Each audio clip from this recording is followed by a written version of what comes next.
What is your preferred method? Would it be striking or grappling? You got a schedule, right? Like, you know what time you're gonna wake up, you know what time you go to the gym, you know what time you come back home, you know what time to eat lunch, to go to work, whatever. You should be able to walk in the room and feel like you can kill someone or outrun someone. In my mind, like, the striking is towards more of the ego side, and the grappling is more towards the humbleness side. So you have to think about health. You have to think about like even finances that go with it and how you feel about yourself in the long term. That's what people don't think about. You know, what does your ideal day look like? I don't know. Probably like wake up early, drink a coffee, write in a journal, work out, earn money, go back to sleep or something. You know, like, it can be simple as that. It doesn't have to be complicated. Yeah, strength training, I think personally for me, has done wonders.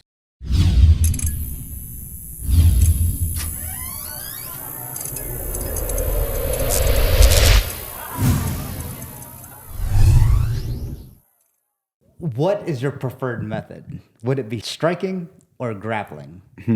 I really, before you answer that question, I really hate to ask. I mean, I guess this is hypothetical. Yeah. But damn, like, I don't like asking those questions. But since I've seen some videos doing it, Right. All right, let's just do it. What would you do? Like, since you have a background in both. Right. So the thing is, even though I'm like a striker guy and I love grappling, like if I had to choose one discipline for the rest of my life in the long run, when I'm like grow old and stuff, I would go for grappling. But in this case, I would go for boxing. Even though we did talk about this topic before, like how fragile our hands are, I just don't want to cause any more law problems if I elbow someone and they get cut. And then they have to go to hospital, stitches, police reports, fucking felony, like all that shit. I would just, try to knock him out and just get out of the way. Yeah, but what if you were in like danger? In danger? I mean, that's hypothetical. I mean, that's Right. a street fight, right? Like, Right. I mean, they're literally trying to hurt you. Because Right. an MMA coach that I used to work with back in the day in San Diego, he was saying that he was gonna just try to make it as ballistic as possible. What that means is that he's gonna try to get really up close, just elbow, chin check the guy with an elbow or a knee, or even try to like break his arm. I don't know, like try to get as close to him and make it as quick as possible. That makes sense. And yeah, I mean, I have to agree. And then he said he would run right after that. You know what I mean? Right. And it makes a lot of sense. But I think, so for more context, I think I probably should have been more clear with that question. When you get into like a argument, then it kind of escalates into that. I don't know if, yes, I mean, you got to figure that you're trained, a little bit, but it just depends on the situation, right? Right. It could be like if they had a knife, it'd be a whole different situation. Right. It'd be like, oh, okay, I don't even want to get near that guy. I just turn around and run, which we should probably all do. But then if you, again, depending on the situation, if you had, your family with you and or someone, Right, you didn't have that luxury of turning around and just booking it. If you were by yourself, yeah. But okay, so let's just say, just for hypothetical purposes, that it was just some random guy, right? Drunk or not, he was just being an asshole. Maybe he had a shitty day and he squared up. Like he straight up put his hands up. Combative. You guys, he got in an argument. You were trying to diffuse the situation. It didn't work out. And then it didn't kind of work out. And then he was just being an asshole. Yeah. Like, let's think to the closest worst case scenario without him pulling out because the worst case scenario, he'd pull out a gun and shoot your face off. Right, But, that's true. yeah. That's the one reason that I don't prefer the grappling, because of what you just said. Like, I agree. The knife situation. Or even if you ended up on top, like if you mount the guy, put him in a gift wrap, whatever, there is a high chance that this guy's not alone and his friend might soccer kick you in the face, and then you got a whole can of worms to deal with. Yeah, I would go with Muay Thai, like I said before. Yeah. Because of everything that you could use. So even if they had a knife, you could use your teeps, you could use your long range weapons. But if you miss your teep, then you're in that's why I don't like kicks in a street fight. Other than the leg kick, which is a bigger target obviously to hit. you could use your teeps, and then you could just use your long range weapons, and it's just an overall good kind of way to like subdue someone, right? If they ever got close to you, you can elbow. Knees, clinching, and I guess that's grappling, right? Pretty much. And then you could stay in the mid range if he was really trying to get at you and you were to find yourself in that position. Right.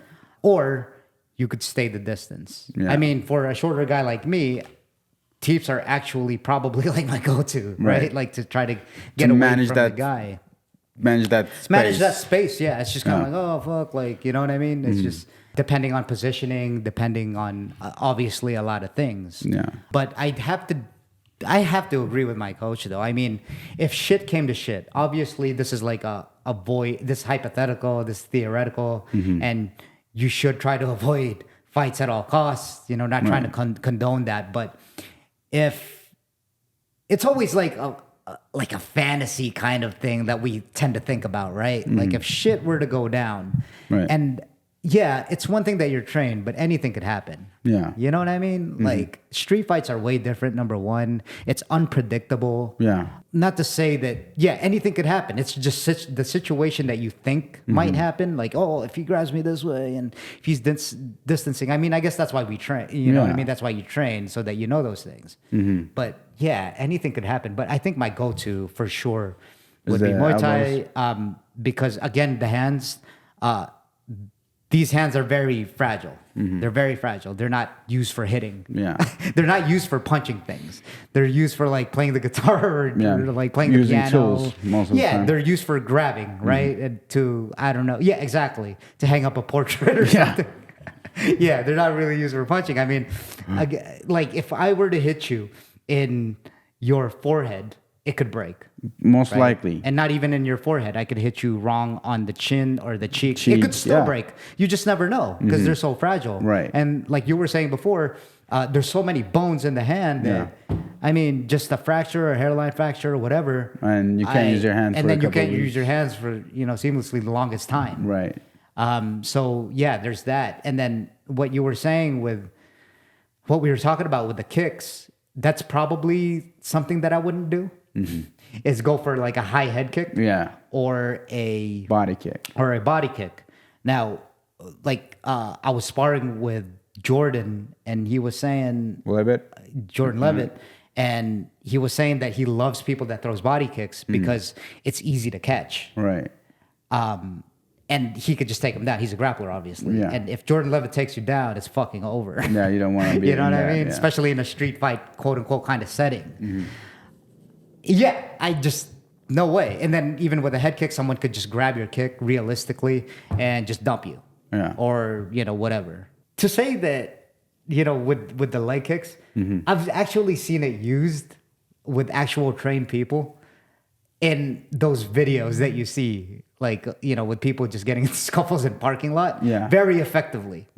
I saw this one where... especially they're not conditioned, so like, bam, bam. 2 leg kicks in the same spot, that's probably going to cripple for a second. Like what we were talking about. I practice leg kicks all the time. I think that's my go-to thing. I just practice it because in sparring, you can really test it out without hurting really anyone. I mean, it's going to hurt your leg, right? But then you can test it out without actually doing permanent damage to someone. You can just keep kicking the leg. It'll get better maybe in like 2-3 days, when you're sparring. Right. And then if no permanent damage. Yeah, if you even kick it like 40%, you'll still get a good look of how it is to actually be in that type of situation. Like, oh, it works, right? So yeah, you don't have to commit to a full leg kick like a Muay Thai, turn it all the way over kind of leg kick. You could just do a Dutch style where it's like bink. Yeah, like Pereira, like Alex Pereira. It's kind of like a jab leg kick. It's what's it called? Yeah, less risky. There's not a lot of... You're not committing that much. Exactly. There's not a lot of commitment to it. You could just kind of throw it up there. And if it lands right, the guy's going to be like, oh, fuck. Because a lot of it too is psychological. I think that if you were to ever get into that situation... And then probably by just your demeanor and your stance, right? How you stand. Yeah. I'm sure the other person that's untrained or even trained, right? They're like, oh fuck. Like, okay, good. if they're trained, it's probably they're probably you're probably not gonna get into that situation if they are. But if some crazy situation happens, again, this is hypothetical. It's kind of like fuck. It's gonna be like a long night. You know what I mean? Or with the untrained guy, it's gonna be like, okay, well, I fucked with the wrong guy, right? Right. Yeah. So let's say there are like 3 levels to this game. There are more than 3 levels, obviously. Like the untrained guy, trained guy, and a professional fighter, right? So which one you think has the hardest time to walk away from a fight? Because like we all know, like street fights, there's 99% chance that no one's going to end up winning, right? Even if you end up knocking the guy out, you're still in trouble. It's a lose-lose. It's a lose-lose situation, you know? Sometimes it's better to walk away. But at the same time, does it hurt your confidence? Like, what do you feel like? Let's say you're in a spot. I agree. I feel like the professional fighters has an easier time to walk away from a situation like that than an untrained person. I gotta agree. Okay, so part of the reason why I think we talk about this is because we like to fantasize in our heads, hypotheticals, right? Not even just fighting. It's kind of like, what would I do if someone hit on my girl? Or exactly. We like to think those scenarios because it's almost like a movie. Yeah. Right? You know what I mean? It's probably why we're talking about it now. Right. Not that we want to hurt anyone, but realistically, like if you were really to put yourself in that situation, what would you do?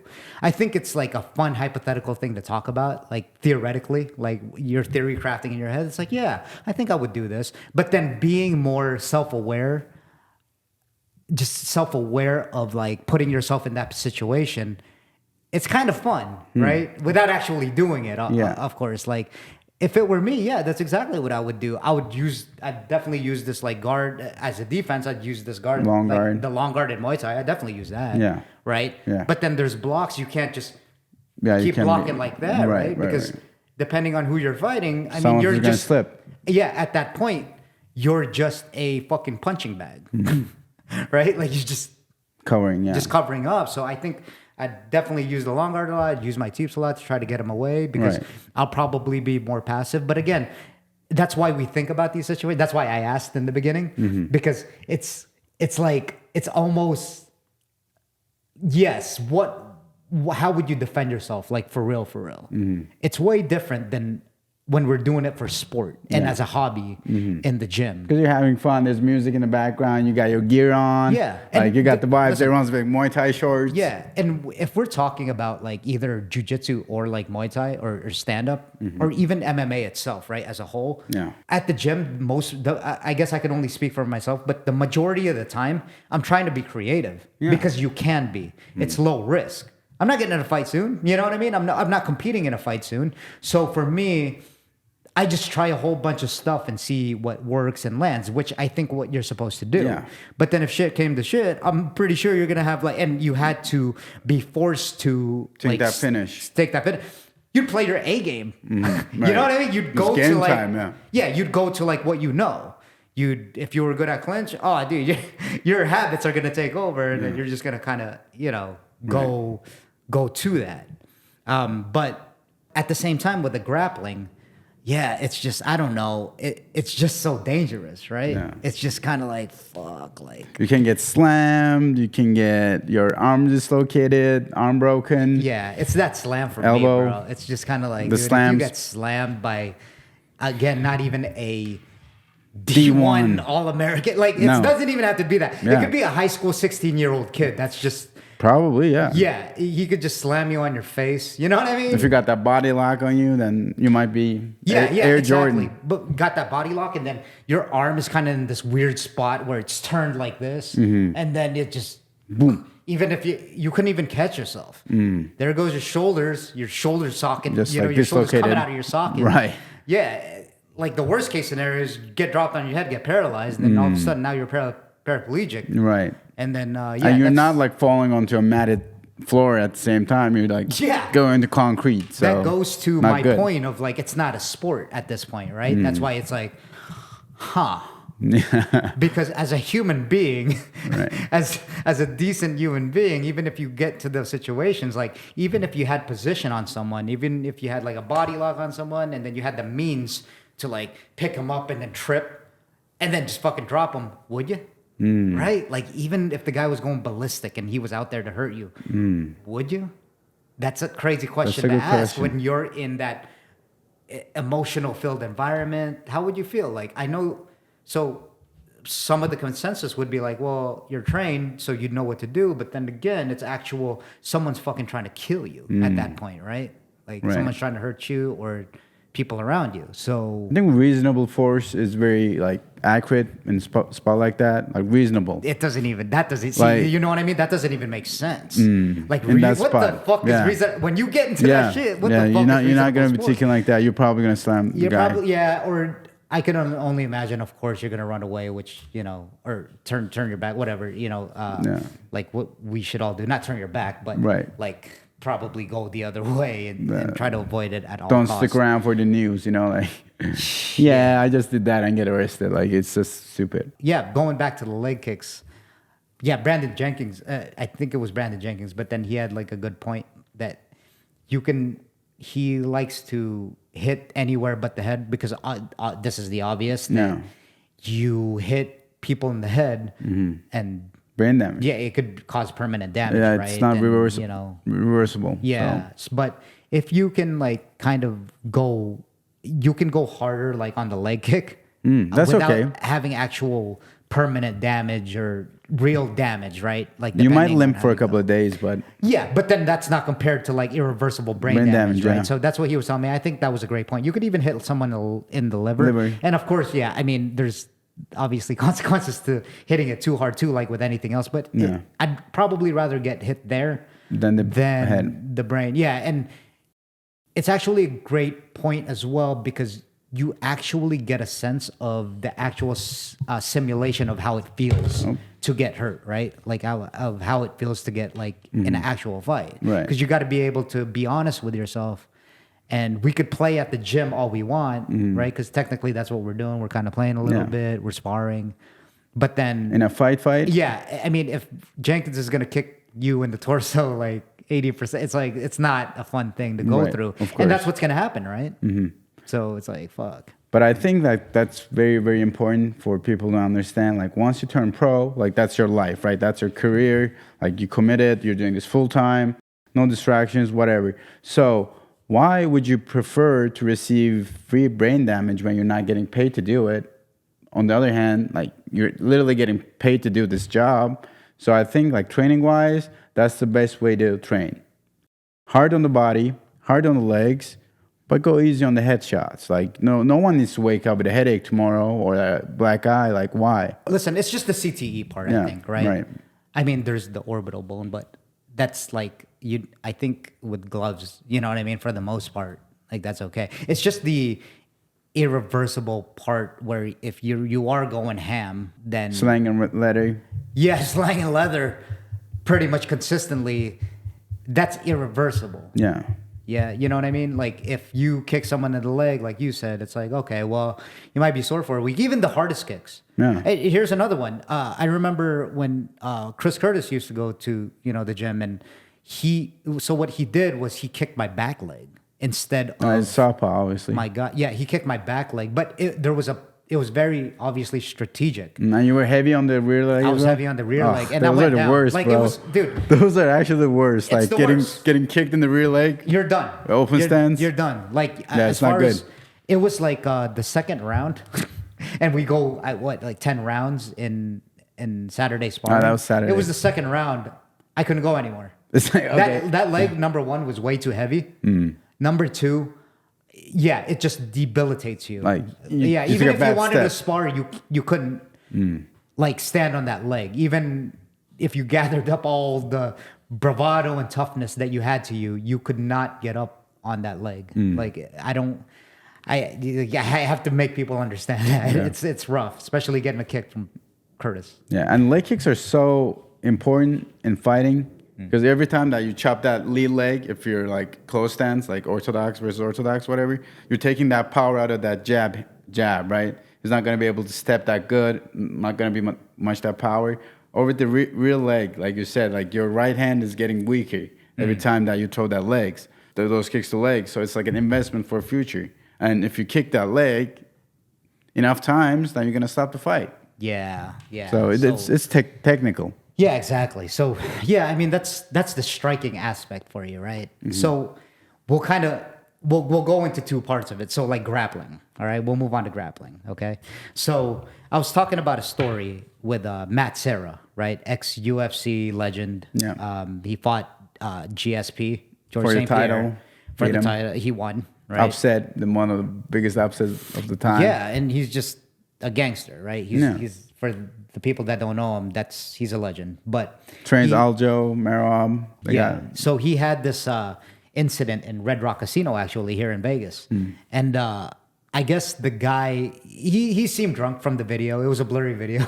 It happened a while ago, so it was probably filmed on a like Zach Moore's brick phone. But anyway, I think, I don't know if it was directly to him that he was talking shit to, or maybe his family. I don't know. But I think he was just causing Problems. a lot of ruckus. Yeah, a lot of problems for people or whatever. And there was no security that had come yet. So it escalated before that. So all of a sudden, I don't know how he took him down, but he had him on the ground. Matt Serra was in mount, and then he grabbed him by the wrist, on both wrists. He had wrist control pretty much, right? And just on mount. So where I was getting at with this, and he was just saying like, okay, you know what I mean? He was playing with them, obviously. Yeah, calm down. Yeah, exactly. He was playing with them. So it's also a different situation, right? It's also another scenario, which is also kind of a street fight. Not what we think an actual street fight is, because we think a street fight is just straight ballistic. Yeah. It's just violent. But that's, in a form, street fighting. Yeah. It's almost like, oh, there's this guy, he's, again, he's stirring a whole lot of commotion. And he was seeing how he was behaving, he was probably gonna maybe hurt someone. Yeah. Right? And then, you happen to have a UFC legend there that was able to subdue the guy and get him into mount. So I think that's the good thing about the aspects of like grappling, right? That you need to learn, like, so that you know the positions and you know how to control someone. That's probably the obvious, right? And you've seen a lot of those videos. I saw a video. Joe Schilling, you watched Joe Schilling's video? Yeah, but that wasn't grappling. He just knocked someone out. Just knocked him out. out. But, like, with I did see that. That was crazy. Yeah. Yeah, I mean, that's how quick it could happen, Sure. right? 1 second. Yeah, it was at a bar. For the people that didn't see it, it was just at a bar, and then the guy ran into him. Yeah. Obviously, didn't know it was fucking Joe Schilling. And pow, pow. Yeah, that was a crazy. Not good, not situation. good. That was crazy. Shout out to Joe.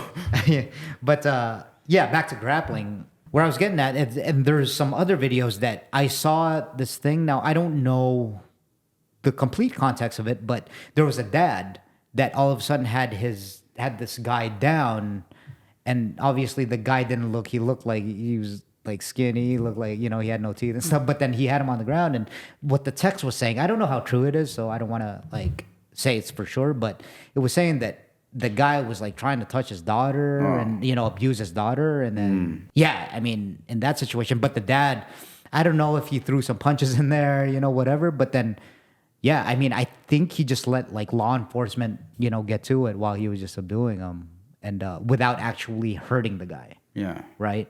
Like, so there's those get like a mounted triangle type of stuff, or exactly. It was just a mount. Yeah, I saw it a while ago, but I clearly remember the text because I was serious. It was like really touching. It was serious. I was like, wait a minute, what? The guy was right. He was like trying to. I don't know the complete context, but then with his younger daughter, I was like, oh wow. Yeah, that's like crossing the line like a few times. Yeah, of course. I mean, in that situation, right, with the Cain Vasquez situation, what the fuck, man? The shooting, right? The teachers were touching or molesting his kid, and then what the fuck, right? And then that goes into another kind of part. So what I mean is it's just different situations for different settings. It's just like theoretical, what you would do in an actual. But sticking to here, so we don't want to get too crazy with it. Right. If it was just some drunk guy at a bar, right? You're kind of having a good time. You're with like your girlfriend or something, and then all of a sudden he bumps into your arm. You accidentally bump into him, and then it's like, yo, what the fuck, man? Right. It escalates like super quick, and escalates super quick, and that's just what we're talking about is like theoretically Well, fuck, man. Right. What would you do? So we talk about the striking and the grappling. And I do want to ask that question. What if, well, they're obviously two different disciplines. And I know that you told me that you lifted earlier today and you do like strength and conditioning training on the side of your MMA training. And how important you think that is? Like, let's say I'm in a fight camp, like I'm getting ready for a fight, 8 weeks. I got time. I'm working on building more functioning muscle. Like, what would you? Well, what would you do? that one I can't really speak on because listen, I don't compete as of currently, and it's hard for me, right? It's not. I can't speak from my opinion. I get it, but like to optimize it, that would probably be a question for like someone that's actually competing, like someone like Isaac that goes to or that's active in Muay Thai all the time, but. Listen, if I had to answer it, I think like weightlifting, just overall from like all the podcasts that I watch, just overall, not even with just fighting, it's just fucking good for you. Yeah, it's great. Yeah, it's like just natural. good for you. Everything. Like when you get older. Farmers carry, like. Yeah, everything. Yeah. When you get older too, like, dude, that's probably your bread and butter. Mm-hmm. If I were to compare everything to like jiu-jitsu and everything, I think honestly, and I love fucking martial arts, man. I'm there consistently. It is my bread and butter. It's what I do. It's your personality, right? It's my hobby. Like it's my go-to hobby. But I think lifting is gonna stick with me. It's just one of those things where the older I get, the more I research it. Fuck the benefits of bone density, of like being able to be flexible as you are, not being able to get hurt. That's what we didn't cover on the last one. Not being able to get hurt because you got muscles around those bones and those tissues and those cartilage, and it just makes you overall durable. Right. So a little bit of history. I used to weightlift with the jocks in high school, right? I was really good friends with them. And weightlifting is part of my background. I've been doing it ever since, on and off, like throughout my 20s, because I was a fucking drunk ass motherfucker. But I kept up with it since. When I'd get back into like doing anything active, that was my go-to is lifting. So anyway. Did you have a schedule, by the way? Like, let's say Mondays, like chest and biceps. Fuck yeah. And Tuesdays, like triceps, shoulder, whatever. It's the same thing like anything else, man. Just like how we do martial arts in the mornings. Like when you used to go to Syndicate, I don't know how the routine is now, but then for me, it's almost the same thing all the time. Right. And within that, I'll make small tweaks. So I'll go to like Muay Thai, no-gi right after, and then Wednesday, you know what I mean? Then I'll lift chest on Tuesday. It's the same thing every time, but structure is so important. It is. The most boring things that people won't do because it's boring are the things that you have to do. Right. You need structure, and this is like from Jordan Peterson's book. It's you need a little bit of chaos and order. Yeah. So yes, you need to like mix things up a little bit. That's chaos because you're new to a lot of things, and you got to kind of like try different things out for you to learn. But then you need to stick with the scheduling and the structure so that you're consistent and persistent. Right. Like you have a go-to. I agree. You're pretty much outsourcing like your workouts. You're like, oh, Monday I do this. That's another thing, man. Why you got to do that? Because your brain, it's like the foods you eat, right? So I'm gonna tell you like a little thing about my dad, and I love my dad, okay? But this guy, I'm trying to get him to eat healthy, which he's doing a better job of. But he always wants to go out and eat, and I get it. Like we're old, we're Jollibees. You like Jollibees though? Yeah, he loves Jollibees. Like, he loves that shit. He's Filipino, man. Like he loves that greasy shit. But that's what I'm trying not to get him. He's in his older ages. He's 78 now. Right. And with his heart condition, he has a pacemaker. But anyway, I'm sitting here like, you are your environment. I'm like, Dad, dude, you can't be eating like that. And I have to be like really, really strict on him. Right. Back to the routines part of it, the structure of it is that you take up a little less bandwidth in your brain. Do you get what I'm saying? Yeah. When you're eating the same thing every time. So get that dialed in. So that's what I'm trying to do with my dad. That's where I was going with it. Right. Is that with my dad, I'm trying to get him to eat the same things. And sometimes he'll be like, man, I'm kind of sick of this food. I was like, I don't care. You're 78 fucking years old. Right. And you're like pre-diabetic. So we have to eat the same things. It's boring. But then it takes a lot of the, what do I eat? What do I eat? Yeah. Well, I mean, I can't have this. I can't have that. Yeah, it sucks. But then, yeah. And then obviously from time to time, you can reward yourself, right? With Jollibee, with fried chicken with gravy. Right. And yeah, but anyway, you know what, man? Going back to your question, yes, strength training, I think personally for me, has done wonders, right? Especially in grappling. And most people think that it's like, yeah, you're going to be heavy, right? Like, because you have pounds of muscles. Not if you do it right, man. I feel more fucking durable. I lost weight. I cut down on body fat. I'm at like 140 now, right? Yeah, 140, 142. But then kept the muscle and leaned out. Bro, I'm moving like I'm fucking 25. Like I'm when we're scrambling and stuff, I feel a lot lighter. Right. And that's a lot to do with the muscle that I've gained, I think. Right. Personally, it's just making me more durable. It's making me more agile. And that's what I noticed with dropping all that fat and then just gaining muscle, leaning out, but still lifting. You never quit. Never quit. The best part about the routines, like I did want to add something to that.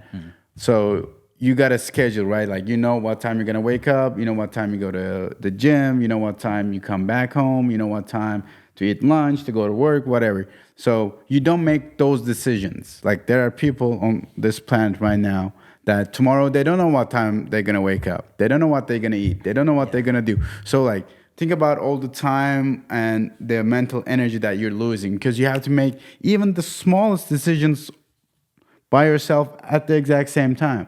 But if you got a schedule, like you said, and you're like following it, then you don't have to make any decisions. Picture that, like you wake up and you got the whole day scheduled, and let's say in a perfect world, everything went according to plan, and you didn't even make a one single decision, and you lived a good life, like your ideal day.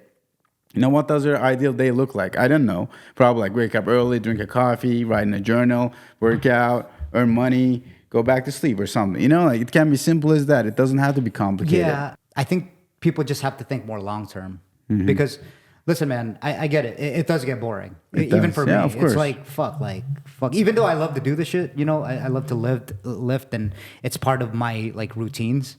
Even going with martial arts at the same time, every day, you have to think about health. You have to think about like even finances that go with it and how you feel about yourself in the long term. That's what people don't think about, because obviously donuts are great in the present, but obviously in the long run. Like, yeah, I get it. We want comfort in the short term, but that's where I'm always thinking ahead. And then I'm so used to it now that I'm like, oh, I'm like gonna be a bitch if I don't go. That's pretty much how I think. Like, that's how I'm like, oh.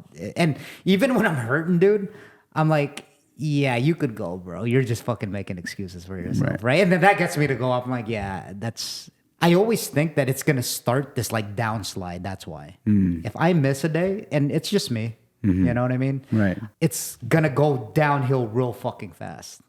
Like even if I miss a day, which I know it's not, because I know how consistent I am. Right. But then that's the feeling that I get. It's like, if I miss this day, man, it could start a whole new thing, right? Right. Like, it's like, when you were sick, I remember that when you had the stomach issues, like those. Yeah, exactly, man. Is that when you quit coffee? Yeah, but like I don't think that was from... it.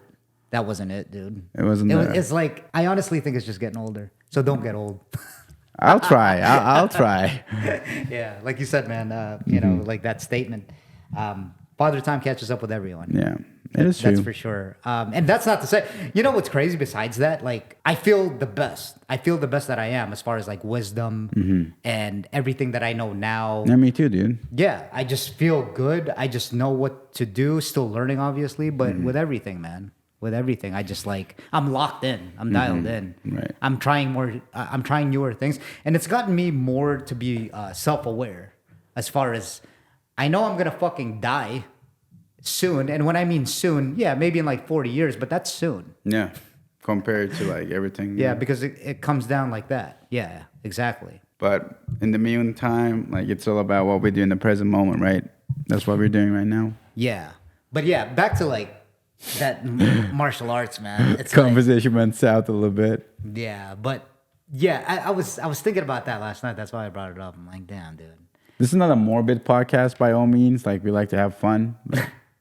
Yeah, for sure. The grappling thing, the jiu-jitsu aspect of it, it's kind of like, oh man, what kind of stuff am I? Obviously, there's practical stuff in there, but then if it was in a like 2 minute, 1 minute even street fight, it's kind of like, what am I gonna go for an ankle lock? That would be crazy. Like an ankle pick, you know what I Dude, mean? if someone tried to ankle lock you in a street fight, oh damn, That'd be crazy, dude. Yeah. They pulled it off. Yeah.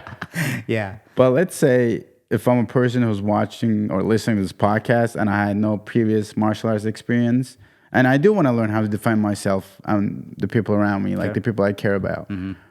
What would I do? Like, I have no gear whatsoever. Like, I don't got not a single mouthpiece or anything like that. So what would you recommend? Started like boxing, grappling. Fuck grappling, dude. Grappling? You start with grappling? Yeah, you have to think about when you get into boxing and Muay Thai and all this. There's risk in everything, right? Yeah, of course. But personally, I just think there's more risk in boxing. Now, I know you can do it the safe way, right? Like when you spar and stuff. Yeah. But with boxing, it just starts this whole new thing. Very unforgiving. Yeah, it's like the quote, man. You don't play boxing. You don't, yeah. Right? Yeah. Like, or maybe that's what the culture set out for you. In Muay Thai, you see a lot of playing. Like, you know what I mean? Yeah. Like all those Thai guys, they're just playing. Yeah. But there's still that risk of being hurt, right? More, we can say that the more you get experienced in sparring, but shit that does happen. I got cut open last year. Oh, yeah. You know what I mean? With the head kick. With the head kick. I mean, knee. it was accidental. Yeah. It was accidental, but it happened. it happened, yeah. I mean, I had to get like 12 stitches or 8 stitches, right? So there's always that risk. There's the risk of like what we talked about. You could always get hit in the head, and then that's irreversible. But so I would say for sure grappling, particularly jiu-jitsu, you can make it really, really, it's just fun, number one.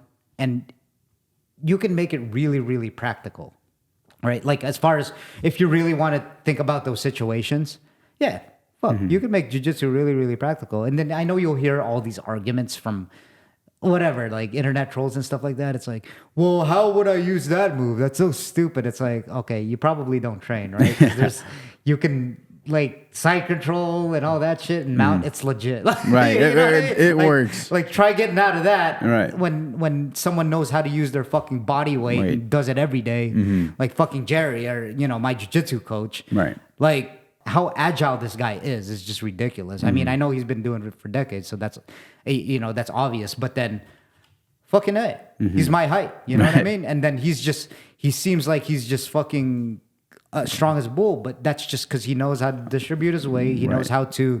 He just knows. Experience. He just knows everything about the fucking sport, which is just hard to deal with. So if you could even do that, so like we had another conversation piece about that is that. If you train, and I guess I'm talking about within both sports, if you had a guy train for 3 months straight, right, and he was consistent versus a guy with no training, it's night and day, man. It doesn't even compare. Of course, yeah. If you only had those 3 months, you're unrecognizable. Like you're gonna see the difference for sure. Yeah, even with this girl at work, she's like a 3-stripe white belt. I think even with her, man, I know there's like these little certain nuances to like jiu-jitsu where you have to do it. I'm not just gonna say, because you've trained jiu-jitsu all of a sudden. Yeah, because people they're still strong and they can like pick you up and drop you on your head, even though you are trained, depending on the situation. Yeah. But then I was telling her, man, I think the majority of just like, what did I say, 3-strike, something like that. The positions, man. So you can kind of outclass a lot of people. You can, yeah. Yeah, if you worked on your overall like takedowns and all that stuff. So, and the one thing that I want to touch is actually like there can be a spectrum. Like obviously, like everyone has egos, right? Like we live in an egocentric world. We live in an egocentric world, whatever. So, but in my mind, like the striking is towards more of the ego side, and the grappling is more towards the humbleness That's side. so funny. If that makes sense. No, like, it does make sense. I think there's a scale. Like boxers have the biggest egos of planet Earth, like because they can do all sort of fucking head movement, you know, like not looking at the punch, you know, boom, Dude, boom, come back. that's a great point. But with jiu-jitsu, wrestling, like more of a grappling disciplines, because you know that, like you said, Jerry, like jiu-jitsu coach, like on the street, obviously it looks dangerous, but like if you're like a 6'5" guy, like 280 pounds, like you're like, yeah, I can take this guy down, whatever. But he's a grappler. And he's a humble guy because he knows like how to work his body, and he's been in shit spots as well as great spots, right? But with striking, especially boxing, most guys obviously like they set up fights, they build up the records, whatever, but they don't experience that defeat all the time. Like they're like 28-0. But with grappling, like if you don't tap in grappling, you're gonna get your arm broken, you're gonna get choked out. Like because that shit, okay, like I died. Right, so you accept that defeat, but next time you know you're gonna get better. But with boxing, it's just Dude, bro. So I feel like there's a massive difference between boxing and jiu-jitsu. Like the mindset of two disciplines is very different. It's just like in boxing, you could only obviously there's the technique to it, and then it's just the fucking sweet science. It's just, but then you're colliding, right? It's just like almost a fucking testosterone fucking head-to-head kind clash. of like who's tougher? Yeah, granted, again, it's like there's a lot of head movement involved. There's a lot of skill involved. Of course, yeah. But damn, I'm not taking anything away from boxers. It's just but you know what? Where I was getting with that is that's so funny that you say that, because I was talking to again my coworker that has that 3 stripes, right? I was like, oh, did you hear about this one thing where most like strikers are like what we're talking about don't work, are cocky, you know what I mean? They're kind of like, just stand up. Do this. And then most jiu-jitsu guys, there's a term called jiu-jitsu nerds, right? They're like smoking weed. Yeah, they're like I don't know if this is still a cliche with the 10th planet, you know what I mean? It they're is like with the smoking weed and then we roll and stuff like that. They're like pretty much jiu-jitsu nerds. Right. And what Craig Jones said, for the most part, I don't know how true this is. I met some, but then it's almost like they're awkward, like socially a little bit. Yeah, that's what Craig Jones said, right? And I kind of tend to agree a little bit. They're kind of crept to himself. Like maybe Mikey Musumeci, you know him from one championship. Kind of, but then, he's a pound for pound one of the best who ever did it. But like he looks like a weird guy. Like I haven't met with him, but you know. Yeah, maybe it's just the perception. But yeah, usually it's like that. Usually it's like it's the jiu-jitsu nerds, and I get it. Like it's not. I'm not just talking about like overall. Like I know you see those big ass Brazilian dudes that look like fucking animals. Yeah. You know, but mostly if you're gonna do it for sport, you know, you got like the skinnier guys, they're just kind of cruising. They're everyone's nice, kind of like that. And then the Muay Thai guys just kind of like we're playing around. Stereotype of you know, like what? I'm not gonna fucking like me and Isaac used to joke around all the time, and we'll say, "What are you like grab assing and shit?" You know what I mean? And then he'll kind of be like, "Oh, you're going to gi," and I'm like, "Yeah, I mean, well, you know." So he'll kind of like make fun of that because it looks awkward when you're grappling someone, right? So there's that perception of it for the people that don't do it. There's no personal space. Yeah, exactly. You know, so you have to be more careful with your movements. But at the same time, like with grappling, let's say if you got my back and you put the body triangle, like, you know, there are certain moves that you can do, right? Like it's I wouldn't say it's limited, but you got less options. But when you're standing with someone, Muay Thai, like this guy can elbow you, he can kick you, he can tip you, he can punch you. Like you gotta be careful with like a lot of more weapons than jiu-jitsu. Because jiu-jitsu, like, you can take, like, let's say four steps, right? If you got the mount, you can, like, try to get a kimura or, like, some arm lock or whatever, or you can try to go the back. Like, the options are obviously still a lot, but it's limited than the striking aspect. I mean, I don't know, man. It's just different. I think I get what you're trying to say a little bit, but it's just different, bro. Because if you have someone, right, it's like you're getting suffocated in grappling. Like, even if someone puts their chest and they know how to distribute that weight on your face, and you don't know how to fucking. Dude, Shane waterboarded me once. Like I got waterboarded by Shane. It's like, what is it called? It's like breast milk or something. Yeah, dude. Like his rash guard was so sweaty. Like I was drowning on fucking like land, bro. Like that day, I felt like I was gonna drown. Oh, bro. Like, yeah. This guy drowned me on like mat on the mat. That's like one of the worst. What do you call it? Like chondrias, like fears. Is to drown. You know what I mean? And I'm on earth, like I'm on land. Like I'm on the mat right now, like I'm not supposed to drown. You know? Exactly. It's like, what the hell? Exactly. That was a good day. When people, when you just feel like you're getting suffocated, and then it just feels worse. But the reason why I say like they're both different in different ways, I've had pro fighters just put the fucking pace on me, man. Work on like you. As far as like David MMA, he's one of them. Like he's one of the very first people I trained with here in Syndicate MMA, and fucking A, dude. He'll take angles, and then it's hard to get out of, right? Yeah. Especially when at that time too, dude.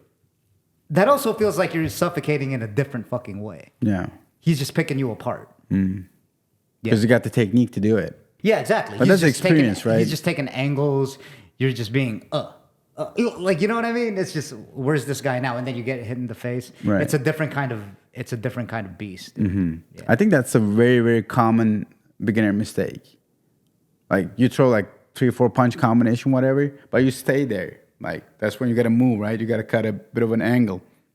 Yeah. Or you want to add like a roll or like a slip. It's like robbing a bank. So let's say you deliver a punch combination, so you rob the bank. But you don't stay there, right? Because the cops are going to show up. You want to finish the heist and get out of the bank, if that makes sense.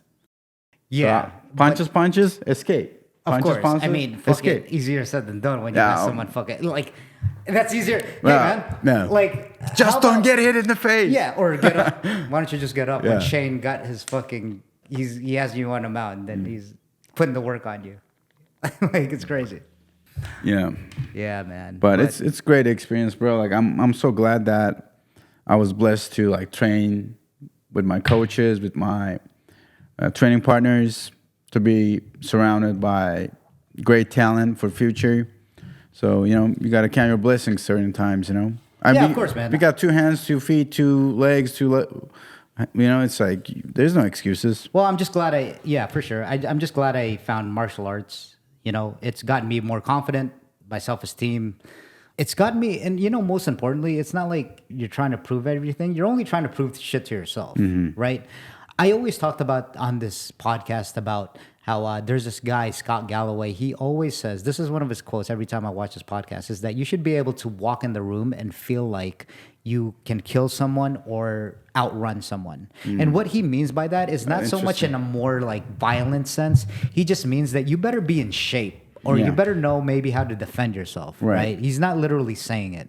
It's just what you think of yourself, how you see yourself subjectively. It's how you feel about yourself. That's true. And personally, for me, when I walk around, I feel good. I feel good. I'm not thinking that I'm going to beat everyone up. It's just kind of like, if shit were to ever go down, I mean, at least I'd be somewhat like capable. Confident, capable. Like, you never know what's going to happen, but at least it's all subjective to what I think, right? It's almost like, okay, at least I can defend myself. Even though if you're in a room full of killers, that doesn't deem to be true, but it's still psychological. It's still kind of like, okay, well, at least I know. Right. Not that I'm going to go start shit with anyone, but at least I feel good about myself. At least I know that I'm healthy. At least I know I can handle myself, because, I do train. Yeah. So if you're like, let's say, morbidly obese or obese, whatever, then you're in the grace of society, right? You're in the grace of society. So let's say if shit hits the fan, like you said, tomorrow, and we go back to like hunter-gatherer or whatever, like 70% of population are going to die because they're relying on society. I mean, I'm not claiming to be the greatest hunter-gatherer or whatever, but I think I got a better chance than some people. Well, statistically, if you were to put a statistic on that, yeah, that's for sure, because it's either if you train or not. Yeah. And regardless if like you train at the highest level, if you were to take the sum, like you're talking like what was that one fucking movie? it was like The Purge. And The Purge, yeah. Right? Like yeah. if you were talking like The Purge. That was like a movie. Yeah, if you were talking like that and then everyone, it was just, oh, no One holds day, brawl, yeah. fuck everyone. Like, yeah, I mean, even if you were doing that at a hobbyist level, I'm pretty sure you're more equipped, obviously. That's just kind of like saying like a basketball player that's not on a team or doesn't compete, but then he plays every day, right? He's probably more capable to beat whoever his opponent is. Right. It's the same goddamn thing. Interesting. It's kind of like, well, yeah, That's you true. could apply that to Any aspect of life. right, exactly. Yeah, if you do it consistently, then I'm pretty sure that you can do a lot of things with that. But anyway, all right, man. Well, I think it's time to Wrap this up. wrap this it up. episode. All right, man. Right.